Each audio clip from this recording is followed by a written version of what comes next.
जी, तो my dear students, आज मैं यहाँ पे मौजूद हूँ स्टूडेंट्स की एक बड़ी कन्फ्यूजन जो है वो दूर करने के लिए।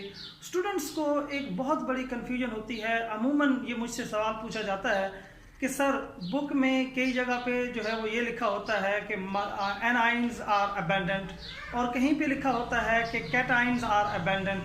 तो हमें समझ नहीं आती कि एनाइंस आर अबेंडेंट और कैटाइंस आर अबेंडेंट। तो इसी कन्फ्यूजन को क्लियर करने के लिए आज मैं ये वीडियो बना रहा हूँ। अगर आप वीडियो जो है वो ध्यान से सुनेंगे तो आपकी ये कन्फ्यूजन जो है वो हमेशा के लिए दूर हो जाएगी। तो चलते हैं टॉपिक की तरफ।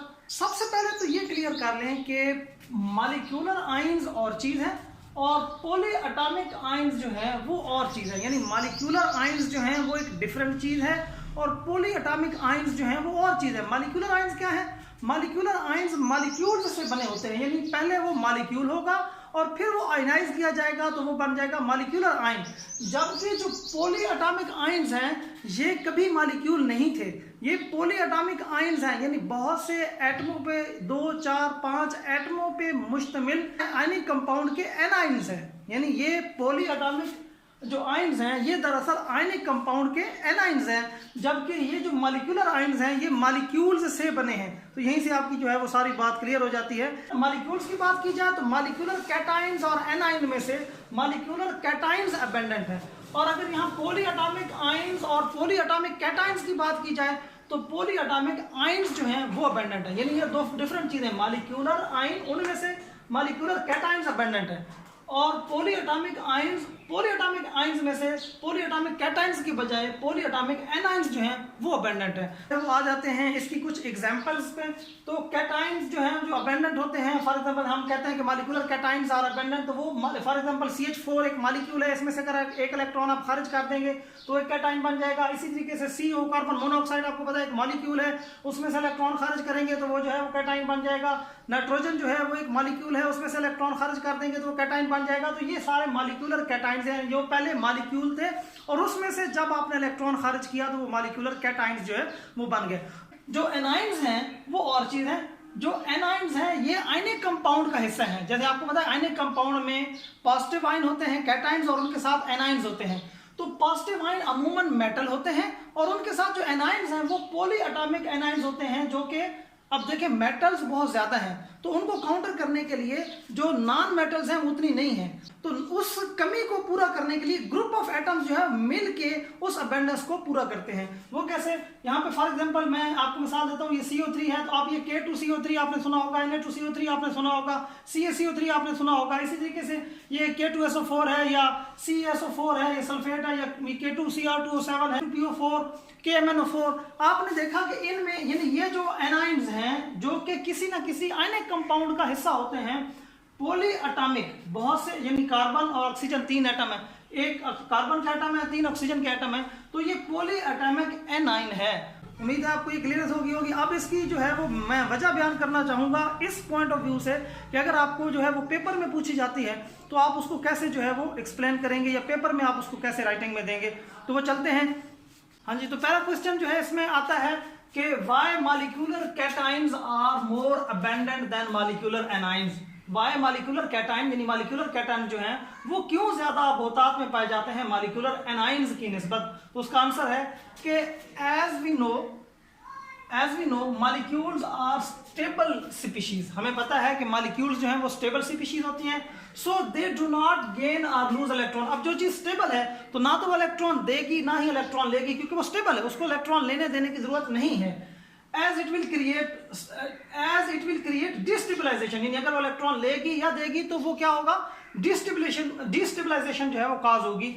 So to ionize a molecule either we have to give or remove an electron forcefully, यानी अगर हम जो है वो आयनाइज करना चाहते हैं तो हमें फोर्सफुली इलेक्ट्रॉन को देना पड़ेगा या उससे लेना पड़ेगा। इट लुक्स मोर सुटेबल, ये ज्यादा सुटेबल लगता है, that we can remove an electron using X rays X rays के जरिए से हम इलेक्ट्रॉन रिमूव तो कर सकते हैं, ये ज्यादा मुनासिब बात लगती है कि हम जो है वो एक्स रेज को इस्तेमाल करते हुए इलेक्ट्रॉन को रिमूव कर दें टू प्रोड्यूस कैटाइन। इस तरीके से कैटाइन आप प्रोड्यूस कर सकते हैं rather than giving them electron forcefully to produce anion. यानी एनाइन अगर आपने प्रोड्यूस करना है तो आपको फोर्सफुली इलेक्ट्रॉन देना पड़ेगा। ये ज्यादा सूटेबल बात नहीं लगती, आप फोर्सफुली किसी को कोई चीज दे नहीं सकते।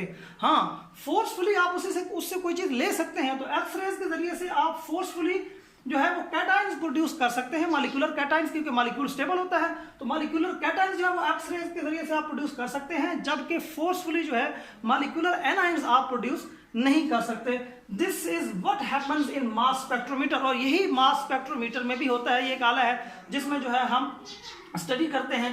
तो मास स्पेक्ट्रोमीटर में भी एक्स रेज के जरिए से हम क्या करते हैं कि मॉलिक्यूल्स को जो है वो कैटाइंस में कन्वर्ट करते हैं। That's why molecular cations are more abundant than anions. यही वजह है कि मॉलिक्यूलर कैटाइंस जो हैं वो ज़्यादा अबेंडेंट हैं मॉलिक्यूलर एनाइंस की निस्बत। यानी आपको फोर्सफुली एक इलेक्ट्रॉन एक स्टेबल चीज़ से निकालना है वो ज़्यादा आसान है, या फोर्सफुली आपने उसको देना है ये ज़्यादा आसान है। तो डेफिनेटली आप कहेंगे कि फोर्सफुली लिया तो जा सकता है, फोर्सफुली आप किसी को इलेक्ट्रॉन दे नहीं सकते। इसीलिए जो है जो एक स्टेबल चीज है मॉलिक्यूल, उसको फोर्सफुली उसको इलेक्ट्रॉन दे नहीं सकते। हाँ, फोर्सफुली आप इलेक्ट्रॉन उससे ले सकते हैं। तो ये बात आपको समझ आ गई। दूसरा क्वेश्चन जो पूछा जाता है कि why polyatomic anions are abundant than cations. यानी अब जो है अगर पॉली एटॉमिक की बात की जाए तो पॉली एटॉमिक एनाइंस जो है वो अबेंडेंट होते हैं देन कैटाइंस। तो उसकी क्या वजह है? As we know, cations and anions are involved in the formation of ionic compounds. जब आयनिक कंपाउंड बन रहा होता है तो उसमें कैटाइंस की जरूरत होती है और एनाइंस की जरूरत होती है। यानी कैटाइंस भी होते हैं, एनाइंस भी होते हैं, और वो मिलकर क्या बना रहे होते हैं? Ionic compound. Naturally a lot of metals are present to produce many type of cation. अब मेटल्स तो बहुत सारी हैं जिसके जरिए से आप कैटाइंस जो है वो प्रोड्यूस कर सकते हैं। फॉर एग्जांपल सोडियम मेटल है, पोटाशियम है, मैग्नीशियम है, कैल्शियम है, क्रोमियम है। तो बहुत सारी मेटल्स हैं जो मुख्तलिफ किस्म के कैटाइंस तो प्रोड्यूस कर सकती हैं। To counter them non metal are less in number. अब आयनिक कंपाउंड बनाना है तो कैटाइंस भी चाहिए, एनाइंस भी चाहिए। कैटाइंस तो बहुत ज्यादा है क्योंकि मेटल्स बहुत ज्यादा हैं, उनको काउंटर करने के लिए एनाइंस भी तो चाहिए होंगे। To counter them non metals are less in number, और नॉन मेटल्स जो हैं उनकी तादाद तो कम है।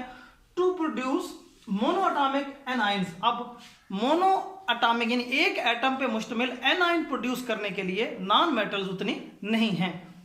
That's why polyatomic anions are abundant to compensate the difference. इसीलिए ये डिफरेंस कंपनसेट करने के लिए पॉली एटॉमिक एनाइंस जो हैं वो अबेंडेंट है। यानी इसीलिए जो है ये पॉली एटॉमिक एनाइंस जो हैं, ये आपके सामने CO3 SO4, ये पॉली एटॉमिक एनाइंस जो हैं वो अबेंडेंट है।